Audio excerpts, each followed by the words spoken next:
Un, deux.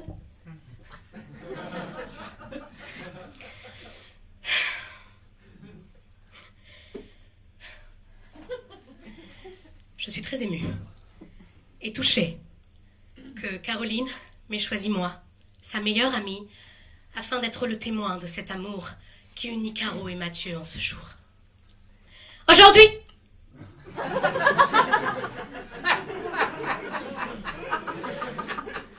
aujourd'hui est un grand jour pour eux. Un jour qui restera gravé dans leur mémoire. Dans quelques instants, ils se diront oui. Ou pas. On verra dans 5 minutes. L'amour entre deux êtres est sans doute... C'est tout ce qui est... Voilà. J'ai souvent vu Caroline seule. Vous pouvez donc comprendre qu'il y a eu des moments compliqués, difficiles, pour moi. Il m'a fallu du temps afin d'accepter cette situation qui m'était étrangère. Car les seules fois où j'ai vu Caroline à côté d'un homme, c'était dans des salles d'attente, ou encore durant ses heures de conduite, où, on peut le dire, je pense, une intimité s'était créée avec Robert, son moniteur. Et pour tout vous dire, je préfère être franche, je n'attendais pas à ce que Caroline se marie avant moi. Disons que je partais avec de l'avance, je dirais même une avance qui tombait sous le sens. Je plaisante, Caro. Je plaisante, évidemment. Et c'est avec une grande fierté que je célèbre aujourd'hui leur amour. Enfin, leur amour, n'oublions quand même pas que c'est un peu grâce à moi s'ils ont des coïts ensemble aujourd'hui, hein. Oui. Car j'étais là lorsqu'ils se sont rencontrés. Quand Caroline m'a proposé de l'accompagner à Angoulême pour la fête du lancer de cornichons, j'ai évidemment dit oui. Cette fête était à ton image, Caro. Caroline ne s'est pas contentée de lancer les cornichons, elle a également attrapé le sien, si on peut dire. Et qui aurait pu croire que 5 ans après, ils auraient fondé une magnifique famille, avec deux enfants, et qu'on serait tous là, réunis, pour célébrer leur mariage. Certainement pas eux. Ah non, je me souviens encore de ce que m'avait dit Caro ce soir-là. Attends, je te cite. Un garçon presque indifférent, voire invisible, que la nature n'avait pas aidé.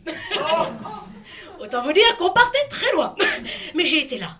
J'ai été l'amie sur qui elle pouvait compter à ce moment-là et je lui ai dit, Caro, si tu ne me choisis pas... Non. Je lui ai dit, Caro, si tu ne le choisis pas, personne ne te choisira. Et c'est grâce à ces conseils d'amis que nous sommes aujourd'hui à leur mariage. Et quel mariage! Un mariage de rêve, hein? Un lieu de réception magnifique, décoré avec goût, par mes soins. Une cérémonie magique, une témoin parfaite, évidemment. Et une belle lune de miel en perspective aux Seychelles. Tiens, on a souvent parlé toutes les deux, tu le sais, hein? C'est mon rêve, les Seychelles. Et t'y vas. Comme quoi, tu vois, c'est marrant. Et c'est donc tout naturellement que tu me demandes à moi, ta meilleure amie, de garder vos enfants pendant que vous partez. Et ce serait avec plaisir, vraiment. Mais le problème, c'est que je veux pas, figure-toi. Ah ben non, certainement pas, non. Parce que tout votre amour, là, ça me dégoûte, Caro, vous nous crachez à la gueule, là, c'est insupportable. Du coup, ben, tu comprends bien que je veux pas garder les petits. Ben oui, parce que si je les garde, ça veut dire que vous partez, tous les deux, en amoureux, en train de vivre un rêve, mon rêve. Alors que moi, je serais seule, là, dans mon mini appartement parisien de merde, avec les 2 petits cons, là, qui ont demandé en boucle pendant tout le week-end. Ils font quoi, papa et maman? Oh, ben là, ils sont certainement en train de faire un autre enfant qu'ils aimeront plus que vous, connard! Ben non! Je peux pas leur répondre ça, Caro, t'imagines, ce serait terrible. Et puis en plus, je trouve ça hyper égoïste comme réaction. Désolée, hein, mais oser demander ça à sa meilleure amie, seule qui plus est. Ah non, mais tu me déçois énormément, Caro. En même temps, ça va pas, hein. Qu'est-ce que t'as changé depuis avec ce con, c'est dingue. Si, je suis désolée, le mec est con. La preuve, il est avec toi. Tu vois, il fait tout le mauvais choix. Mais il fait du bénévolat pour se donner bonne conscience. Oh, pardon, mais qu'est-ce que tu fais avec lui? Non, mais c'est une blague, Caro. Non, mais je ne te reconnais plus. Non, mais où est ma Caro? Caro, t'entends? Ça résonne de solitude. C'est bien simple, ça résonne. Cette assurance, ça se dédent. Mais maintenant, ça y est, madame va se marier avec l'abbé Pierre. Ça y est, on peut plus de ta gueule, ton mon père. Ok, c'est mon moment, d'accord? Faut pas que tu peux faire chier aujourd'hui, merde. Ah non, par contre, tu n'en as pas à te plaindre, hein, quand t'apprendras qu'il t'aura trompé, là, et qu'il aura une double vie au Laos ou dans je ne sais quel pays pauvre, là, du tiers-monde. On le pense tous, d'accord? Parce que ça fait la belle, dans sa robe de mariée, là. Au passage, robe que je voulais, pour mon mariage! Un jour! C'est dingue comment ça oublie ses amis, tu me déçois! Et là, tu me demandes de garder tes gosses pour ta lune de miel. Non, mais c'est le monde à l'envers. Non, mais j'hallucine, quoi. En même temps, ça m'étonne pas, hein. Je devrais pas m'étonner, t'as toujours été comme ça. Et moi, toujours à te mettre en avant, là, à faire des scandales, à gueuler pour rien, là. Tu m'énerves! Je peux pas te saquer. Je peux pas te saquer, voilà, c'est simple comme ça, c'est dit, j'ai tout balancé, je ne t'aime pas. Voilà. Je suis venue à ton mariage dans le but de bouffer, et même ça, tu vois, c'est dégueulasse. Puis alors, ton maquillage, c'est beaucoup trop, on dirait la compagnie créole. Ta robe de mariée, en réalité, t'es de taille au-dessus, mais t'as jamais assumé que t'étais obèse. Et puis alors, tes invités, là, on en parle? Ils sont d'un chiant, là, mais à crever tous. L'aristocratie parisienne, oh pardon. Je les emmerde, d'accord? Et je vous emmerde, ok? Et me demandez pas à moi comment être calme, d'accord?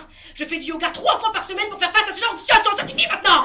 On parle comme des adultes normaux, là, il y a un échange, ok? Ta gueule, toi! Sur ce, je vous souhaite un magnifique mariage, évidemment! Plein d'amour et de bonheur!